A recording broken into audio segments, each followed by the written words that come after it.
COVID-19 is transforming people's relationship to work, with millions now out of a job. And many more getting used to working in a very different way. The proportion of Americans working from home full-time has gone from 1 in 50 to more than 1 in 3. COVID has been a transformation, and that raises a whole bunch of questions. Do you need as much expensive office space? And do individual workers need to commute into the office every day? The need for workers to gather together in offices has shaped almost every aspect of modern life. And the shift towards remote working could have far-reaching consequences. It could alter the shape and purpose of cities, affect gender equality, and even change how we think about time.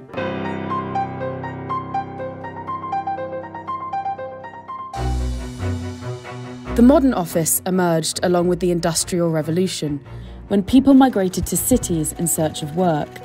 Factories required everybody to be together so they could take advantage of the powered machinery. That started to bring everybody into cities where they could work together and easily walk to the place where they were working. That in turn led to the growth of the offices to manage all those companies. Early offices were organised into rows of desks for clerks, overseen by a central manager, mirroring the production line on the factory floor. And 200 years later, despite the rise of the internet, the basic function of the office persists. We made the leap from seeing that people could communicate via electronic means, via email, via shared documents, without realising that didn't mean that everybody had to be in the same place. You've got mail. We've had 20 odd years since the internet, and office design is really only starting to reflect the real possibilities of that change. The uncomfortable truth about offices is that they are expensive and inefficient. Companies spend on average $10,000 on office space per employee every year. The most expensive office real estate is in Hong Kong, where every square foot costs on average $265 per year. Beijing and London are the next most expensive locations. The need for social distancing in the wake of the pandemic could reduce the number of staff in London offices by 2/3, making the office look like an expensive artefact. I've talked to companies that say they're thinking of maybe using 2 floors in a building instead of 4. Or maybe using regional offices as small sub-offices so that not everybody has to commute into a big city. The idea of workers clocking in and out at the same time every day also dates back to the Industrial Revolution. Before that, people were paid based on how much they made, rather than the amount of time they spent at work. And if the office ceases to be the centre of working life, the idea of working set hours, or the 9 to 5, will become less meaningful. We may well work on a Sunday or a Saturday afternoon if that's more convenient for us. We're shifting back again to people being paid for their function and not for the time they turn up. Tech companies are leading the charge towards remote working.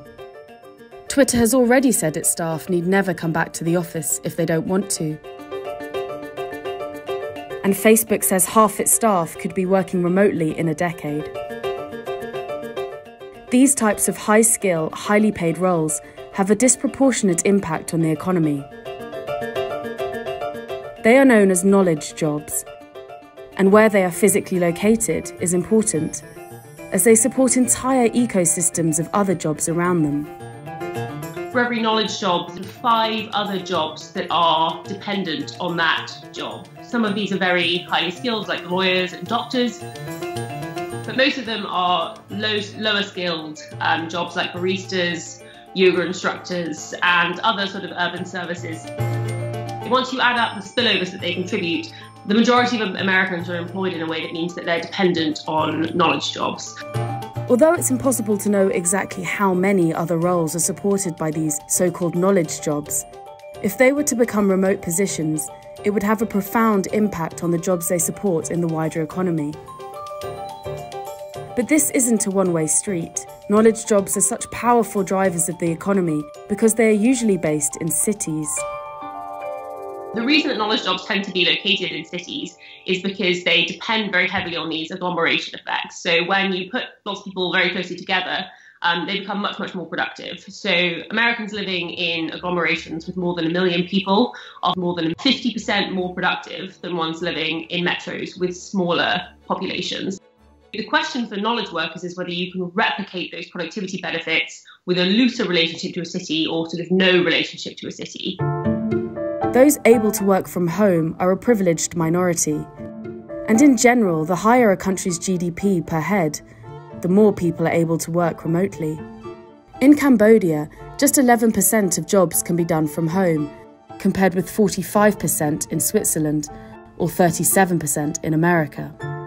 But the work from home revolution is having a particularly pronounced effect on some groups within the workforce. Women are more likely to work in face-to-face roles, and so they have been disproportionately affected by the recession caused by COVID-19. In previous recessions, men have generally been more likely to be laid off, as they are overrepresented in manufacturing and construction. This time around, more women in America have lost their jobs. And those who've kept their jobs have extra challenges. Mothers are now interrupted over 50% more often than fathers.